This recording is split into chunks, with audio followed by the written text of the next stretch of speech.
Hey y'all, this is Jake. Before we get into this week's episode, I have to share an important announcement, and that is that Decision Space is going on a 2-week hiatus. So there'll be no episode next Wednesday, the 4th, nor on the 11th, and we'll be back on the 18th. Nothing is changing with the show. I am simply going on vacation, so we will miss y'all a lot, but we'll be back when I'm back from vacation. And without any further ado, please enjoy the show. It's a good one.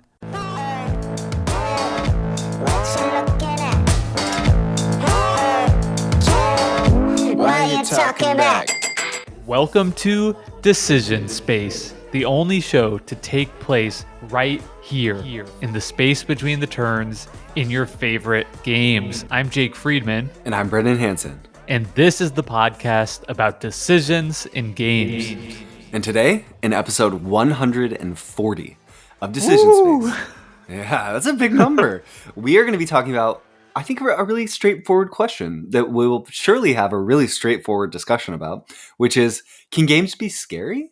It's a spooky season, at least here in the United States. We're getting ready to start celebrating the month of Halloween in some people's families. Ultimately it comes down to one day on October 31st. A month and a half for some people. The pumpkin spice is here. Yeah. The pumpkin spice has been here. I will say my son, he's just over 2 now, and walking yesterday, he really likes pumpkins. They're bright, they're fun. We saw someone had a pumpkin flag out and he was like, a pumpkin flag? He doesn't know Halloween's coming. He has no idea. So to him, it was just this exciting thing. So I'm excited for him to see the rest. But for the rest of us, I think I'm more interested in this question of, can games be scary? This is held up as this ideal, Jake, of if games are art, which that's not even frame it that way. Obviously they are games a medium in which you can be elicited fear is a common question. And then I think even more importantly, are board games or physical tabletop games a place where you can be scared? Yeah. I mean, we talk about agency of games, and perhaps, some forms of agency are from the perspective of fear. So does that translate? We're going to talk all about it. And we're also going to share some recommendations for games that you might consider playing this spooky season. So really what Brendan should have said is, this is our Spooktacular episode. Amazing. Well, let's start the Spooktacular then. Oh, shoot. We did get a review. We got a review? We should read it. We should read it. Okay, great. Let's read it. I'm going to pull it up. I'm pulling it up okay, great. as we speak. And while you speak, I will mention that if you want to support Decision Space, you can do what this darling listener has done and go on to Apple Podcasts or anywhere else where you can leave reviews online and leave a review of our show with 5 stars or 10 stars if you find a way. And that actually does so much for supporting Decision Space. So thank you to all of you who have done that and all of you who might do that in the future. And this review comes from Satch83 via Apple Podcasts Norway. And it's titled Great, 5 stars. Yes. I just discovered this podcast, but this is quickly jumping up as one of my favorites. A lot of fun discussions that look at games from a different angle, going deep into decisions and mechanics, and such great fun to listen to. Looking forward to every episode while also enjoying listening through the backlog. Thanks. No, thank you, Satch, for that incredibly kind review. It really means so much to us. Thank you. Now, Spooktacular! Woo! Can games be scary? Okay, Jake, we need to start with 2 definitions, I think. So first, what does it mean to be scared, right? That takes us to being frightened, or what is scary is something that causes fear. So what is fear? I have for this is a quick definition from the internet. An unpleasant emotion caused by the belief that someone or something is dangerous, likely to cause pain, or a threat, right? Yeah. But when we fear, right. I think a lot of times when we think about this, it's the sort of experience of feeling fear on behalf of someone else, right? Yeah. When we feel scared while we're watching a horror movie, we're feeling fear for the protagonist or a group of protagonists. Right. I think that is right. And I think there's also sort of a roller coaster / hot pepper effect here, where it's fun to feel fear and feel genuinely afraid, because in the back of our mind, we know it's all going to be okay at the end. I mean, maybe it won't end well for the characters in the horror movie or whatever, but it is going to, the movie's going to end and we can resume our lives unharmed, right? The same as when, you eat a really hot pepper and it's thrilling because you know eventually that heat is going to go away and you'll be okay for it. Or the same as like going on a scary roller coaster ride. You feel fear, but then it's like exhilarating at the end because you've like sort of done that. And I think that is that type of fear, like sort of that chili pepper version of it is at its, is what I think we might hope to find in board games more so than like I'm genuinely, afraid for my life or feel like playing this game is dangerous, right? This isn't Squid Games.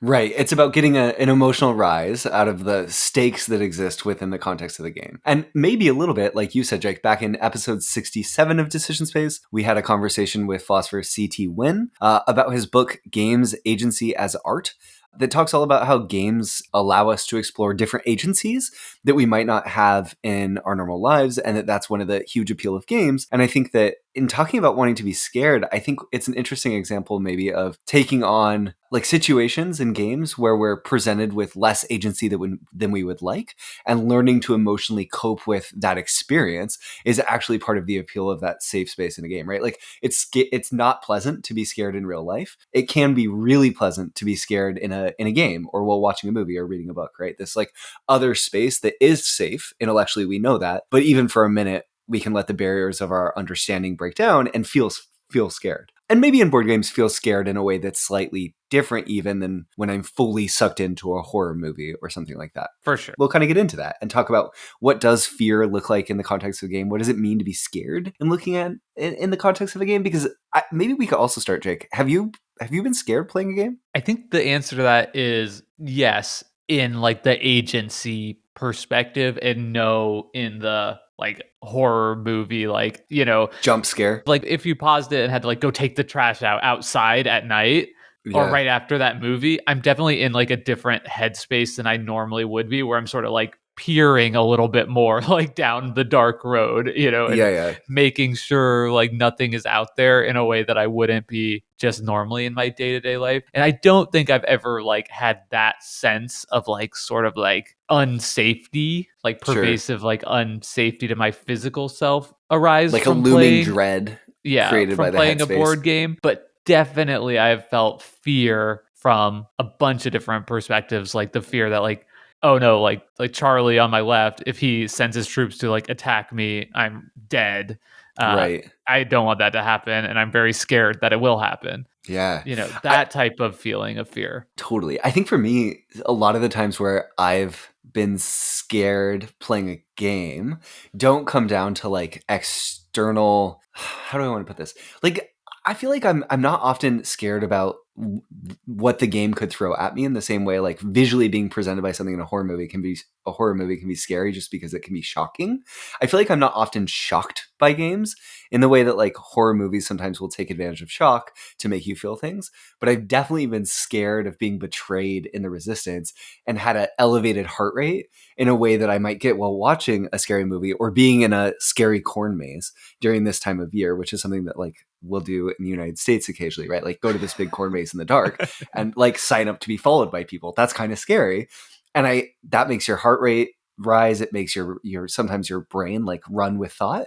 And I think sometimes while I'm playing the Resistance, I get that sweaty collar, the like sort of dry mouth that you get while being scared, where it's like the stakes of this feel really high. I'm going to performatively make a gambit while I'm playing as a member of the spies and hope that we don't get found out. And that can be really scary in sort of a different way. So I think that's when I'm typically most scared, is it's like a fear of betrayal or of my plans being discovered, of being seen in a way that I would prefer not to in the context of the game. For sure. And before we jump into like the mechanics of games and what mechanics can kind of like foster this sense of fear, I think there is one more element to it, which is I'm looking down at some of the list of games we're going to recommend at the end, which is like some of these games I think are going more for that like horror movie type of vibe. And while they maybe don't like fully achieve that, I think there are games that we'll talk about that do make you want to like dim the lights and like, or maybe like put some candles on or like atmospheric music for ambiance. that still create like a fun, spooky vibe that elevates the experience, even if it doesn't like result in like, oh, I'm actually like so scared right now. It kind of like makes you want to like play up that emotion and sort of like creates like the magic circle of like almost like we're all sort of choosing to act as though we're scared, or like at least like inviting that type of like emotion into this space, if that makes Yeah. sense. No, it definitely does. And it pulls in, I feel like, this other thread where we had started talking briefly about how one of the ways that horror movies, if we're watching them, typically scare us is by having stakes, right? We're scared for the safety of the protagonist or whatever. And I think whenever I'm scared in board games, it's because the stakes feel really high of some sort of interaction or of some sort of random outcome. And I think that that's important to an important point. It's not scary if there aren't consequences, right? So like when we play a game, what are the stakes of a given situation?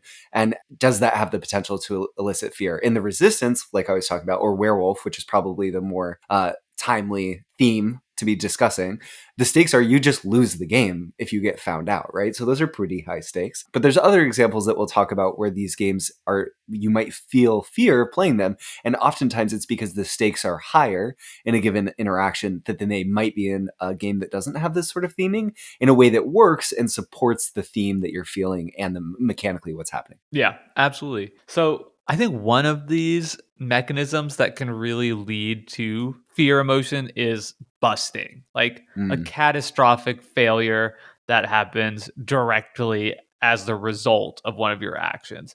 yeah. So we can think about that with Can't Stop, a game that we've covered on this podcast in our Push Your Luck episode, where each subsequent roll of the dice carries greater and greater stakes because you've advanced higher up the board and risk losing all that progress on each roll. So I think on almost any given turn of that game, unless you just bust very unluckily really early on, you do kind of get at least 1 point to be like, oh, like like I really want to keep rolling, but like the uneasiness is like creeping into my stomach of that fear of failure and losing Yeah. all this progress. The dice start to feel heavier and heavier. You get a knot in your stomach as you're getting ready to roll. I think this is a perfect example of sort of, because of the sort of stakes involved, your heart starts to rate in the same way that like you might feel elsewhere. It strikes me, Jake, that it's interesting that a variant of this, like a push your luck dice game that was really popular for a while, is zombie dice, which kind of like, it's not that scary of a game, but it just takes that little bit of fear that comes from busting and says, hey, you could theme it like this. And I think Can't Stop, themed around trying to escape a mansion or something, seems like it'd be an interesting theme that would actually effectively work. Yeah. And that makes me think of another really good example of this busting. I think it elevates it even higher, which is Jenga, Mm, right? Pull a block from a Jenga tower and stack it on top. Like the tower becomes a little bit less structurally sound and, making your next turn and then the turn after that, like ramping up the tension of that fear of busting. And I think, this is not an original thought. I don't know. It might be Shut Up and Sit Down. I don't know who originally like credit this quote, but the amazing thing about Jenga is not like the fear necessarily of like busting on your turn, but the fact that like it ratchets up the tension and then just holds players there as it, you miraculously pull a dom or what is it? A block. You yep. pull set on top and you're like, I can't believe I pulled that block. It's definitely not getting back around to me. And then it does, and then Yeah. maybe it gets around to you again after that. And you just can't believe it.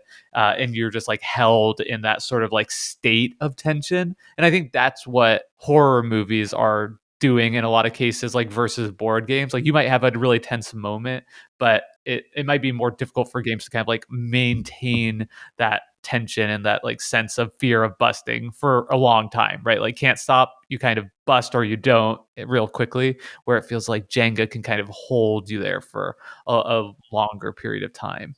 Yep. I feel like this goes back to like sort of like Hitchcockian sense of suspense or anticipation, where it's much easier to be scared by something when you know it's coming. But it's just like, when will it happen is the question, and the sense of dread that comes from that experience. So in movie making, you like as a viewer, oftentimes will be shown will be privy to information that the protagonists or the actors within the film, the characters, aren't privy to, and that privileged agency gives us a sense of dread because we know what will happen to them before it's happening to them, and we're scared on their behalf. Jenga is so perfect because eventually the tower will fall, so you get to have that sense of suspense. So I think that's another thing that's really important in terms of these sort of eliciting moments of horror in games or being scared is, as players, you all have to be able to read the game state and know what will come. We all understand gravity for the most part when we're ready to play Jenga, so we know eventually the tower will fall, and it's scary. It also falls with cacophony. I think part of the fear of Jenga is like it's unsettling in some small way when a Jenga tower falls. It's just loud, and I think that makes a difference. Also, Jake, this is the perfect time to mention. Do you know of this role-playing game? It's a one-shot called Dread. Yes, I was going to bring that up too. You were okay. Do you want to talk about it real quick? No, I don't. I haven't played it myself, but I am aware of this game. I really want to play it. Right, it's a RPG that uses a Jenga block as like a core mechanism for building up the tension for players. Yeah, anytime there's like an action that needs to be resolved, you have to pull a block out of the tower. So it's literally taking what Jake was talking about of the sort of dread or the potential for horror created by a Jenga tower and using that as an action resolution mechanism in an RPG instead of something like dice. So I don't have experience with it either, but its reputation obviously is big. So if that's something you're interested in, it's a one-shot RPG called Dread. Yeah. Okay, Jake, another thing I feel like that comes up with mechanical fear of board games, we talked about stakes. And we talked about just how the fear of losing is something that can potentially create fear. Part of that, I think, also becomes one nice thing about board games is it's something we invest our time into. So we have something that we could lose. And it's the feeling of losing our time feeling useful in a way. Like when I play a co-op game with my group of friends, I want to win it. It feels like a better use of my time in some ways if I win than lose. Whether or not that's true, like philosophically, how I play games, I think is a different conversation. But in some way, I live with that looming thought in my head. So it makes me think when I was thinking this, have I ever been scared playing a game? I actually went back to Pandemic Legacy or just like plays of Pandemic in general. I think Pandemic does both of what we're talking about really well because Pandemic uses what's the actual name? The cards in the deck that when you reveal them, they spread cubes, right? Those cards. Yeah. They get shuffled back in, so you know what's coming. You know if there's a bad city that it will come up again eventually. So you have that sense of anticipation that we were just talking about. It's not if, it's when. And I think that's a powerful question in terms of fear. And in Pandemic, the consequence of that can just be you lose the game because there's an outburst so badly that you can't fix it. And I think that those sorts of card reveals are another moment where I get close to fear or being scared in a game, like slowly pulling the card off the top, just turning it to peek and seeing if it's the city that will slay us or if it's the city we can live to fight another day on, I think gets me pretty close. And part of it is that sense of anticipation that comes with it. And also just the investment of my own time and wanting it to be worthwhile. I think that's a great point. I think about this too in competitive games. So I recently had a play of the Princes of Florence. It's an older Euro game by Kramer and Ulrich of El Grande fame and Ulrich's son. So Kramer and Ulrich. Really interesting auction game. And I had this like sense of dread that was like so palpable in this game compared to almost any I can think of playing recently. And the situation was basically that so it's an auction game where you're like trying to build out your board. And I had put myself in a situation where I had to win a very specific auction. Basically, I think there are like 6 things that are auctioned out every single round. And I had $1 or something, like the least amount of money you can bid. And I had to win one of those 2 auctions or my entire game was just going to be like, I would just get last place. Like my whole game was a wash. And I didn't really, it was my first time playing it. So I had played badly to put myself in that situation. But like from the moment I realized what I had done up through the next auction phase, like I was just like sitting with like such a palpable sense of dread in my stomach. That was just like, oh my God, I can't believe I've put myself in like such a bad spot to where, my whole game, I've just blown it. Luckily, I was able to like win one of those auctions. just because either players didn't realize the situation I was in or didn't want that particular, whatever tile for this like tile laying section of the game. And I felt really good when I got it, like just such a sense of relief. But yeah, so I think that kind of goes into that sunk cost of like, I spent all this time into the game and it's all for nothing. And also just like fear of loss, like somebody's going to be taking that one thing that I need away from me. And I think the important thing there too, Jake, was like you were hanging in a state of uncertainty, right? Like Yeah, you for didn't like a get to long know. time. Yeah. And that's where you get to go to fear, where you're considering the possibility of the outcome you don't want. And the game just like let you live there a little bit. I think another game that does that pretty well is simultaneous choice when games present that. So, oh my gosh, this is a push your luck game designed by Bruno Fedudi. It's called Diamont is the Oh yeah. British name. Why can I not think of the American name right now? Incan Gold. Yeah, Boom. there you go. Got it. Okay. So Incan Gold is cool because it uses simultaneous choice to give you that same sense of uncertainty. So this is another push your luck style game where you're either in the temple exploring alongside other people with you, where you'll share in the potential benefits that are there, or you can leave the temple and take a little piece of what's there with you, but you don't have the potential of staying and getting future returns. So it's all about this tension of staying and hoping good cards that get drawn, not cards that make you bust, like Jacob talked about, or leaving early and taking a little bit. And I think one thing I love about this game is it creates so much possibility of potential of if you stay feels really high, but then you all make a choice simultaneously to stay or leave, but it's just you're just choosing for yourself. And I think in those moments you get a little bit of fear around what if everyone leaves and then I could have like I stand to gain so much. Or I think that like all being in the same space and having uncertainty about what other people will do is another area where fear can come up a little bit. Anything that uses the sort of diplomacy like order sending is a good sure. one for that too. Clockwork Wars is a recent game I've played that does that really well, where everybody's picking basically where they're deploying units. And I found myself, simultaneously, then we reveal, okay, we all sent our units these different places, and these are where there are going to be fights, and these are where they're, you just have to, get something for free because everybody else thought everyone was going to go there or whatever. And I found myself playing that game, making my orders decisions pretty quickly in most cases, faster than some of the other players anyway. And I would just make my orders, like flip my sheet over and then just like get up out of my seat and be like kind of pacing around waiting for everybody else to make their choices as well. So yeah, I think that simultaneous reveal is definitely something that creates that. Yep, that tension. Fear. That's also another one that so much plays into like the fear of humans betraying you. Yeah, right. Which is like a core sure. theme in a lot of these games too, You told me this, but can I trust you, right? Am I safe with like what you said, or is there danger awaiting? I think that's a huge way that you can actually feel fear in games. Yeah, is the fear, and of also betrayal. because most people have experienced in their past like their trust being broken, like some Right. betrayal of some kind. Maybe it's something that is relatively small, but we all have sort of like that baggage from Yep. some time or another of somebody saying one thing and then going behind your back and doing something different. So it's really easy for us to sort of understand that agency and feeling, and then and anticipate again, right? Knowing that's something that can and probably will happen in this game at some point. It's just like, I hope it doesn't happen right now. Yeah, I hope I can totally. betray first. Yep. Okay, so let's talk about some genres before we get into actual games and maybe sort of why they lean towards fear or horror sometimes. So one genre that came up for me, Jake, that I thought of immediately was hidden movement games.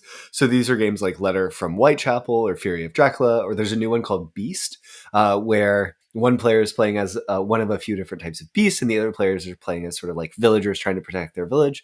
But where the location of that beast is unknown. The players are trying to discover it and prevent them. The setup is mostly the same in all of these.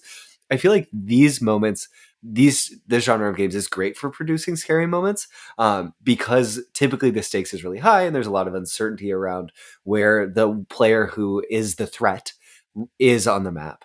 It puts you, and then the player who has that sense of threat usually is hiding or trying to obfuscate where they're at, which also puts you in that state of paranoia. I think a little bit of, do they know?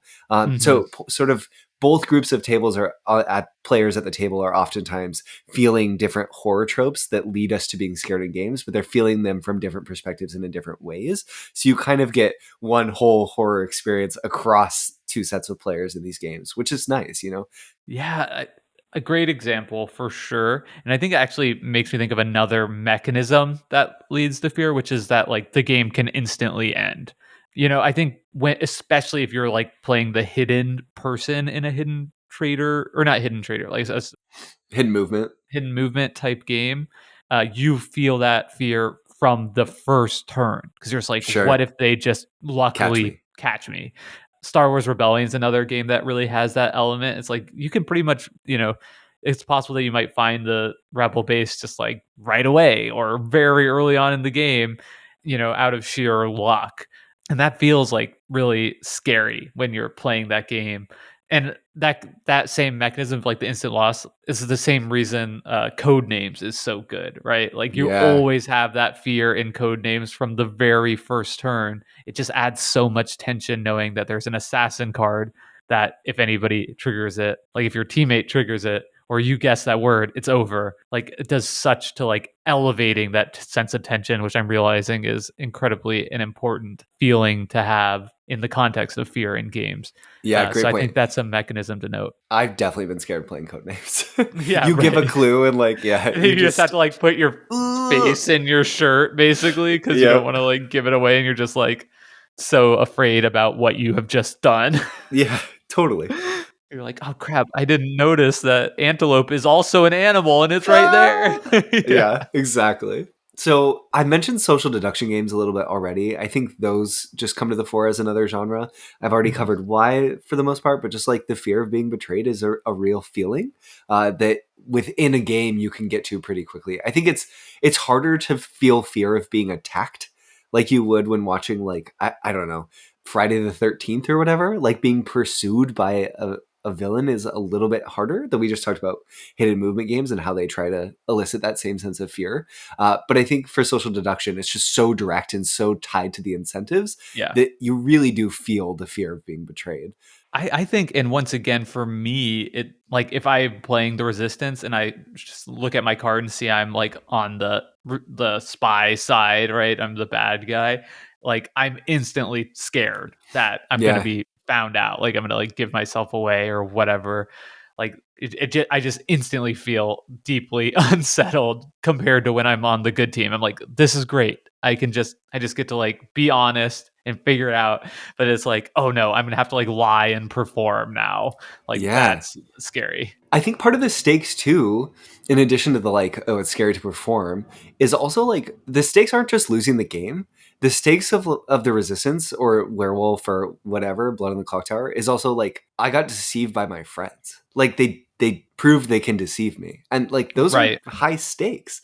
Yeah, like that's an emotional human feeling. It's not just I lost or the like game. your it's spouse or like mom or whatever. Right. No, totally. Yeah. My best friend's mom just like totally deceived me and I had no ability to understand it. Like it's an unsettling feeling in a way. So it gets closer to like, I'm never going to be scared of playing Torres because it doesn't reveal something about a real relationship that I have in the same way, you know? Yeah. I think maybe this is a me thing, but like one of my like deepest fears in life is being like wrongfully accused of a crime. You've like talked about this before on the show. Yeah, I just think like there's nothing I mean that's like something I like have like a nightmare about because I just think like once you're accused, it's everything you say makes you sound more guilty. And I've had that experience in social deduction games like countless time. And it's like they're like, my friends just without evidence, right? Or maybe because they're a spy, like Jake's a spy, he's like acting so shady, and then you're just like, what? No, I'm like being totally not shady, and they're like, yep, that's what a spy would say for sure, and you're just like cooked, squirming. Yeah, yeah. It is. I think I don't know that's like necessarily like an actual like scary thing, but it's just like it's something that like gets your emotions. At least for me, like I'll be like blood is pumping, like my face will be like red because I'm just like no, like why won't anyone understand what I'm saying? Like I'm the one being logical. I'm not a freaking spy. Totally, and I think what you're highlighting, which is really insightful, Drake, is a huge part of this genre is just being put in willfully putting yourself in uncomfortable situations, right? Yeah. And that's an example of like you agreed to play a game and now your friends have put you in an uncomfortable situation, which is pretty similar to the experience of like watching a scary horror movie like Wolf Creek and being like, oh, why did I agree to do this to myself? I'm really uncomfortable right now. It's so scary. So Yeah. I think that's a great point. Like I'm not typically uncomfortable playing the Castles of Burgundy. Right. It's not a scary game. It's not what it's there to make You me might do. have some tension, like, oh, I hope that tile doesn't get taken, but then you're kind of like, Yeah. oh, it did, and now I'll just have to do my plan B, Right, exactly. Yeah, that's so interesting. These are instances where there's not always a plan B. No Yeah. plan B. With no Yeah. plan B, yeah, and I think that is very insightful because that was like why the Princes of Florence thing Yeah, gave it me was such a scary. sense of dread. Like I Yeah. have plan A, and if that doesn't work out for me, it's really bad. I've wasted an hour Totally. and a half. Well, Awesome. I feel like that's we've kind of like unpicked why some games that we've played historically have made us feel scared. Well, Should we can I talk say about? one more type of game, Of which is course just, you I think, can. narrative Say two games. more. I think Okay. that narrative games can be scary stories. Like you can Yeah. just play a game that is telling you a scary story that might be scary for the same reasons like a A book can be Stephen scary. King book is scary, Sure. right? You're hearing about scary things, horrific things, so I think that is a genre that can also do this well. And, I think at its best, most idealized, it could maybe even be like scarier in a sense because like you put yourself so much into the story, right? You're like actually making decisions as a person. I don't know that I've played a game yet that like really rises to that level, but I certainly think that this is like a genre of game that can do scary well. I played an escape room. You just reminded me, an escape room in a box. It was an escape room, not a unlocked escape room. Those being the two genres that are really popular of these escape room in a box games. And I don't remember the name of it, and I'm not going to look it up because it would cause spoilers anyway. But I will say, you just saying that, Jake, made me realize that that's one of the games I've played that's actually gotten closest to scaring me. We were doing this really cool thing with like a lit candle where we were basically having to draw a pentagram on our table to see where it was casting certain shadows as part of this puzzle solution. And it was kind of spooky. It got Yeah. me. So yeah, I'm with you. If just certain images being put in your mind by narrative can, even alone, or being asked by a game to do something physically, can be a little unsettling. So yeah, Yeah, thanks for and maybe talking about it. role-playing games are better for this. I think Yeah. one of the challenges, I don't know if we've mentioned this enough, like for board games, is like when you have mechanics involved in it, like I think it's just a very different part of my brain that I'm Yeah. going to do mechanics. And because I'm not actually physically in that unsafe scenario, like my brain doesn't do the reptilian brain thing that like the characters in horror movies do, right? Where they are like, I'm so scared, so I'm making irrational wrong choices. Like because I'm not physically unsafe or threatened, I can just like do the logic.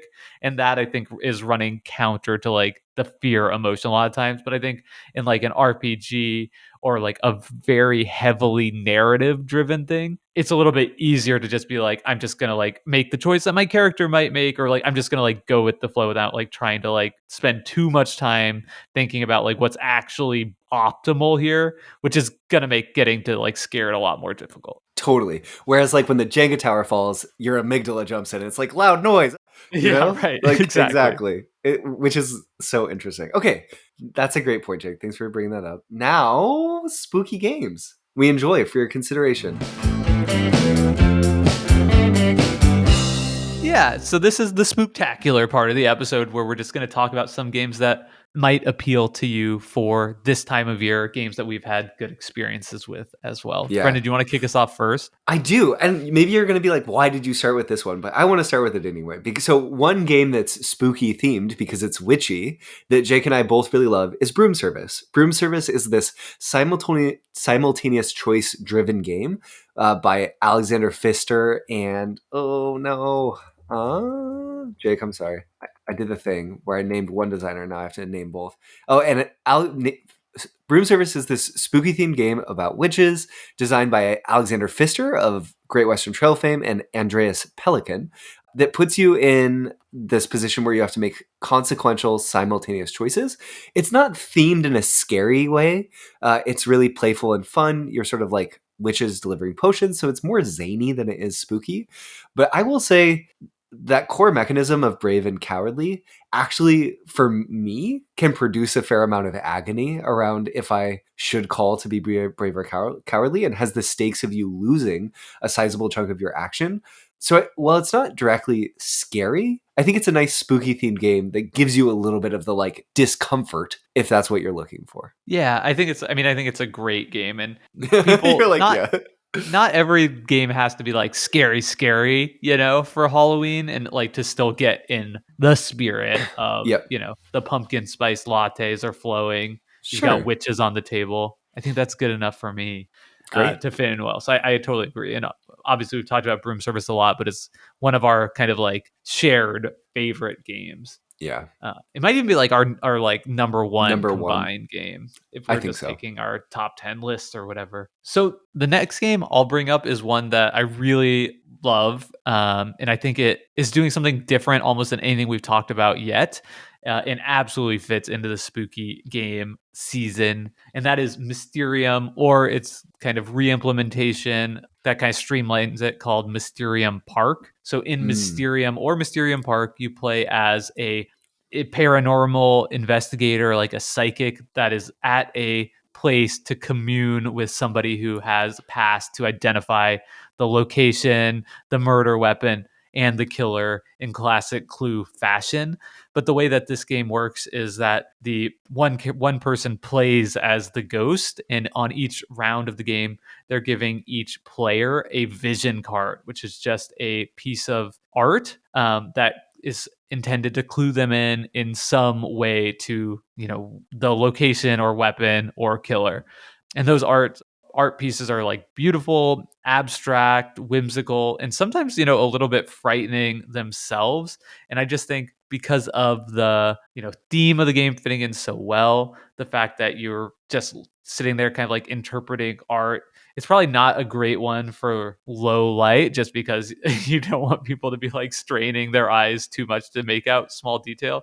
But it's like, feels like the kind of game that like calls for like some candles on the table. And it's a great one for this time of year. Yeah, that's awesome. Mysterium's one I haven't played, but it's one I've always wanted to. But I think if I was going to play it at this point, it would be on Halloween. Like, just go all in.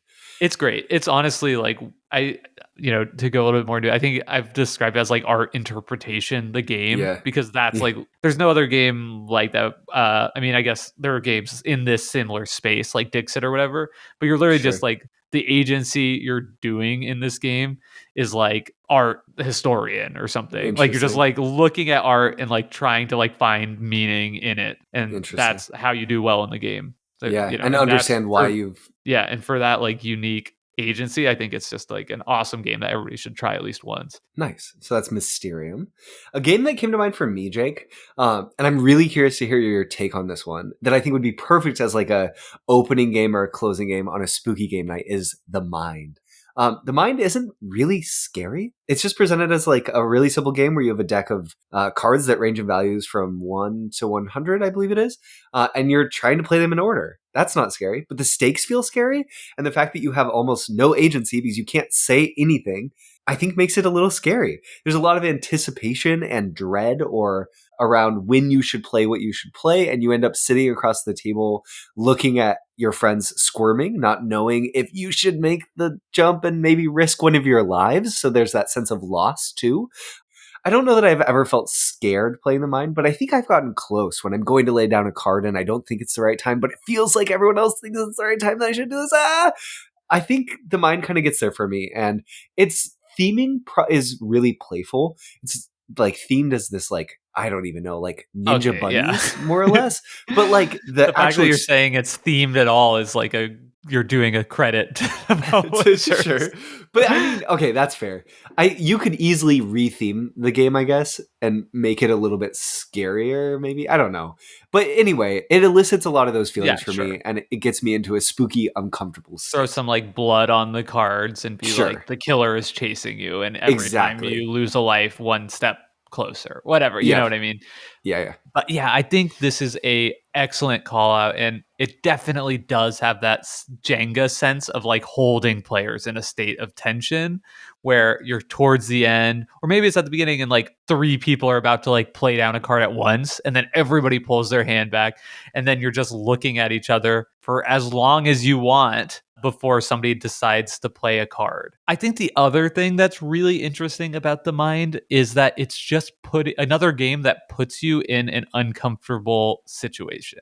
When you have friends over, family over, and you're gathered around the table, the norm is that you're talking and laughing. And this game says we're gonna actually like cut out the talking entirely. You know, we can't. Just look at you each can other. talk between rounds or whatever. But like while Yeah. there's playing this game, we're just not talking. We're just making like sustained eye contact, Yeah. basically. And that does put you in like sort of I mean, I don't want to say like uneasy. Like I love this game, but just like we're just doing something different. This is like a different thing that our bodies aren't used to like doing. And I do think that is, you know, maybe not scary, but it does kind of like is something again that like invites spookiness into the space, especially if you want to like dress it up with like candles and like play up like the psychic connection element of it, which Totally. I absolutely always do. I think in my games. You just highlighted something really interesting about this for me, Jake, is that actually I think part of the reason it is so unsettling is oftentimes when we're in social situations, if we see our friend is uncomfortable, we'll do something to reassure them that it's okay, right?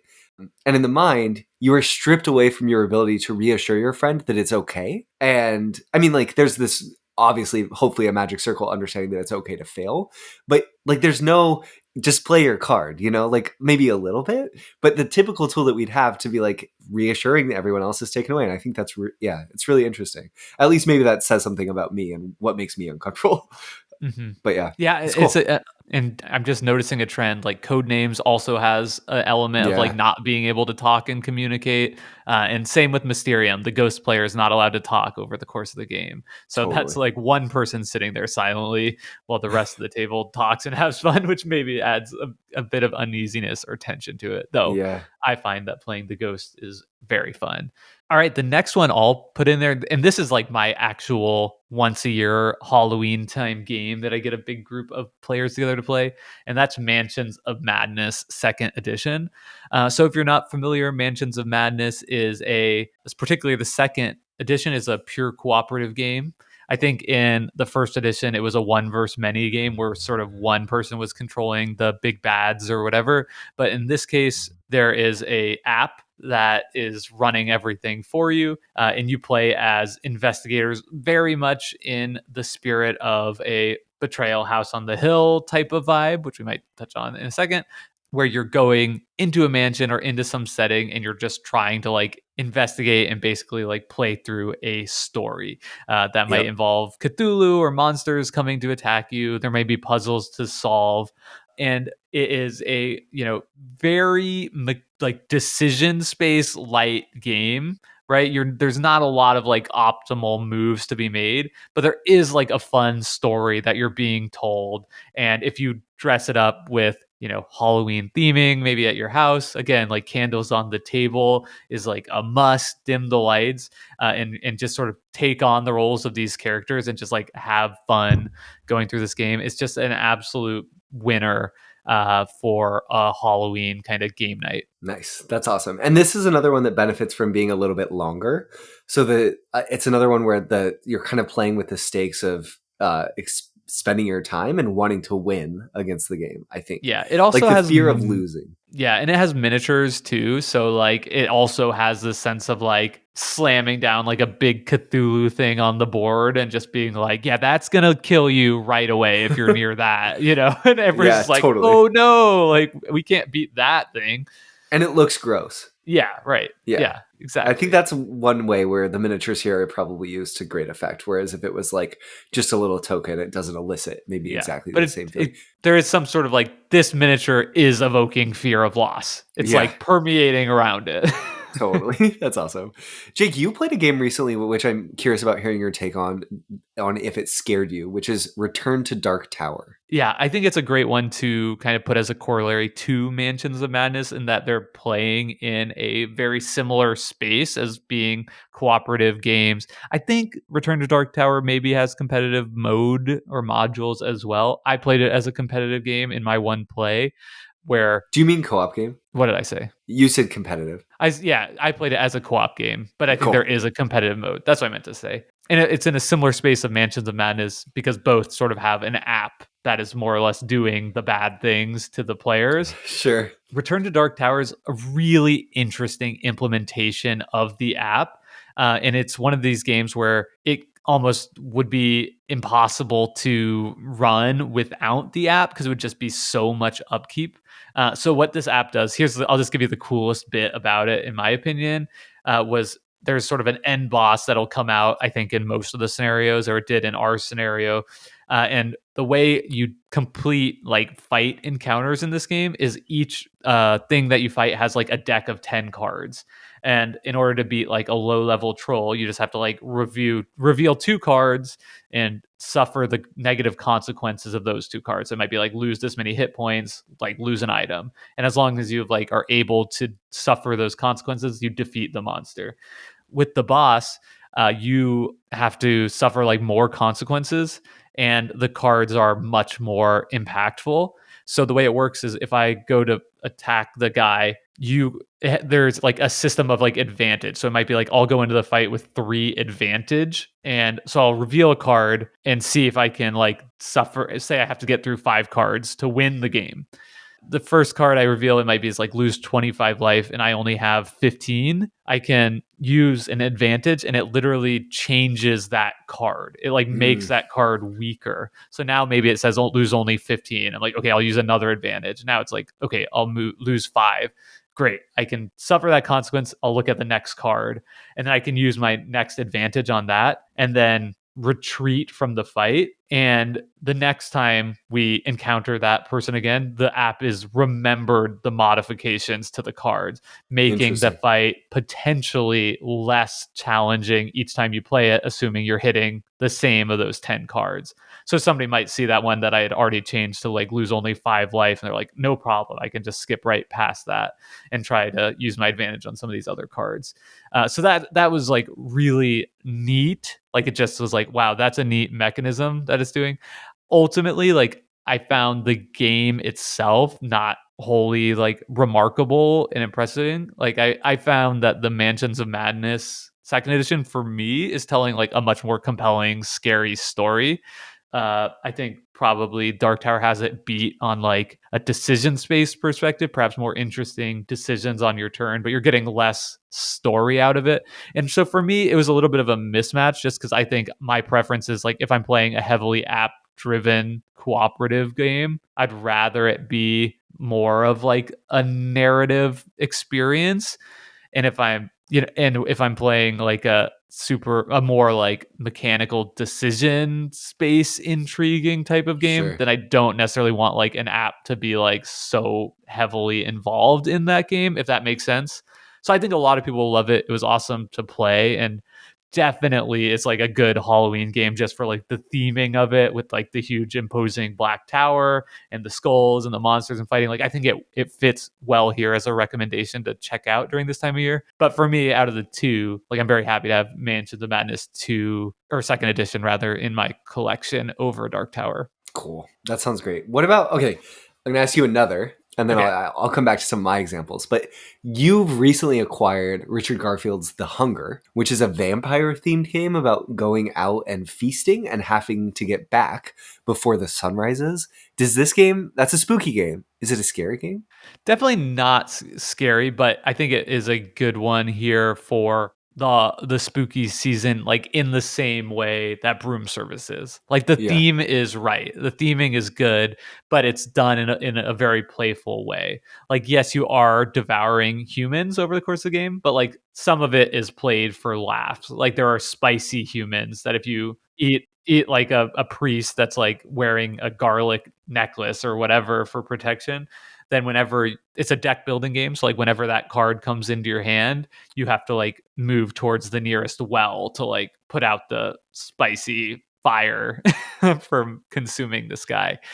So it's I think it's a great one for this. Like if you like Clank, it's very much a Clank like game.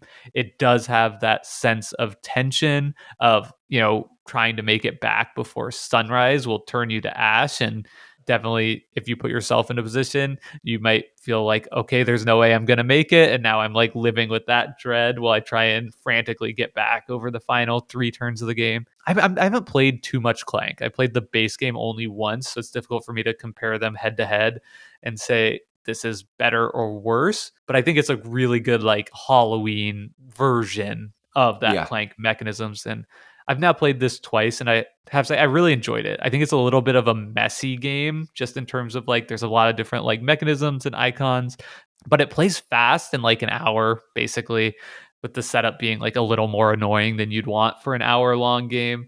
But I liked my second play of it a lot more and than my first one. And I think there's enough interesting stuff here that I'll keep it around. And maybe I've already played it once this year. Maybe I'll play it again at a Halloween-y game night, or at least keep it in the collection to break out again this time next year. Nice. That's awesome. So for me, I think the final thing in terms of my spooky games that I enjoy and would recommend for playing on a spooky game night is I just want to highlight one last time not to look past the potential for social deduction. So whether you're going to play Werewolf or The Resistance even, or Blood on the Clocktower, I think is another great one. Deception. That we played. Oh, or Deception. Murder in Hong Kong. It's pretty spooky. It is. That the art of that one is dark too, so it gives you a little bit of that spooky potential. I think that these games are just so good at creating a unique space for their players to exist in that really pulls you in. So I think if I was going to do a spooky game night, I would let's just play Werewolf. Like, it's so good. Yeah, that's all. And it's that's a perfect one to like dim the lights. Exactly. We've covered it. I don't need to go deeper, but yeah. All right. Well, there are definitely a couple more I would be reticent if I didn't mention on this episode. And the first one is Arkham Horror, the living card game, which is a perfect thematic game for the spooky season. And it's a game that almost fits well into that narrative style of game where if you're playing through a campaign of this, not only is, the game very tensionerizing, dread filled, even with the chaos bag mechanism where you have to reach into a bag to draw out your fate tile. That's going to basically tell you how badly you're going to get hurt by whatever action you chose. I also wanted to highlight this one because I think as the weather changes here in St. Louis, I know that you and I are both in very much a 4 distinct seasons type of place. My appetite for playing solo games and even video games really changes. When it's summer and nice and warm outside, I'm somebody who really likes to get outside. I play a ton of disc golf and other recreational sports and, go for the runs and everything. But now that it starts to get a little cooler outside, I find myself thinking like, oh, hey, what video games are out that I haven't played? Like, it just feels like I want to hibernate and cocoon a little bit more in the warmth of my house. And solo games is great for that. So I think as of all the solo games I've played, Arkham Horror, the living card game, is my favorite. I think it's the most fulfilling solo experience to date. And so now is sort of, I think, the right time to start dusting that off yourself and see, where you left that campaign, or maybe if it's time to revisit one that you have, or perhaps even explore checking out a new cycle of investigation scenarios. Nice. That's awesome. Not one I've played, but one you have me eminently interested in for sure, Jake. Yeah, that would be a really good one for, I think, next time we're able to game together. Especially if it was in not a con setting, because I wouldn't want to play this with more than 2 people. But if we were just doing a weekend of just us 2 doing some gaming, I think we would have a ton of fun checking out Arkham Horror. And the last game on my list that I absolutely wanted to mention here and give my highest recommendation to is Alice is Missing. Alice is Missing is a role-playing game that I recently played with my Laughing Table Friends Monday night game group. And it has a really, I think, unique and innovative approach to RPGs that made it work really well for bringing into a traditional board gaming game night. None of us are primarily RPG players at all. I think everyone involved in this game group has maybe dabbled a little bit. I've played a few sessions of Dungeons and Dragons now, but definitely playing an RPG at our game night was well outside of our comfort zone. And the way this one works is that the setting is, I think it's a little bit, I think it's present day California, and you are playing as high school students just off for break. And nobody has seen your friend Alice in like 48 hours. And so you're trying to figure out what happened to Alice. And the way you play this game is 100% via text message. So you text each other, you text a group chat, and you are working together, or perhaps at times against each other, or if adversarial relationships pop up, or perhaps motives come up over the group to figure out what happened to your friend. There's also some like game mechanisms here. You're not just solely like free form texting each other. So the game plays in 90 minutes real time, and every 5 or 10 minutes, somebody different around the table has cards laid out in front of them that are sort of like story or event cards. So spaced out evenly. So maybe I have the 80-minute card that and the 55-minute card. So when it says 80 minutes, I'll read my card. It's going to give me some piece of information that I can use to like sort of progress the story. There are suspect cards and location cards that come out. So maybe my card tells me that like to draw the top card of the suspect deck. And this is like a mild spoiler, and there's different versions of each of these cards. So you might not get necessarily the same one in your game, but I'll give you a spoiler. Like one of my cards was like reveal the top card of the suspect deck. And then like that's like, what is this person's like dark secret that you know?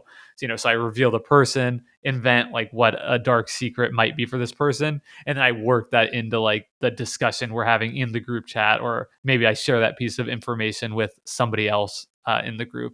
And kind of as it goes, like the events maybe ratchet up in sort of like information or intensity until you kind of get down to the final reveal. And again, there's different ways just based on the cards you draw it could end, and also of course based on kind of what you invent and create amongst your players. So when we played this, we spent like 45 minutes doing the pre-game character building. We were all assigned a character.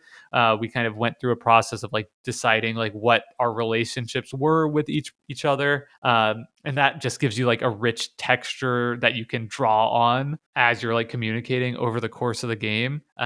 And then you just have 90 minutes of just, again, silence. Nobody's talking. So we're sitting around the table together in person, and we're all just like rapid fire texting each other without nonstop for 90 minutes, and feeling like the tension and drama grow and grow. My experience was really positive. I had a complete blast with this. I think it's a really cheap box too, like $15 or something. So I might pick it up, or maybe just try and borrow a copy from my friend who owns it to show to some other people. But I think this would be like absolutely perfect for a Halloween game night, something that you could kind of get different experiences out of versus who you played with. Ours was, like we took the content like seriously, but still had plenty of laughs, which was just going to be inevitable for, who we are as the laughing table friends.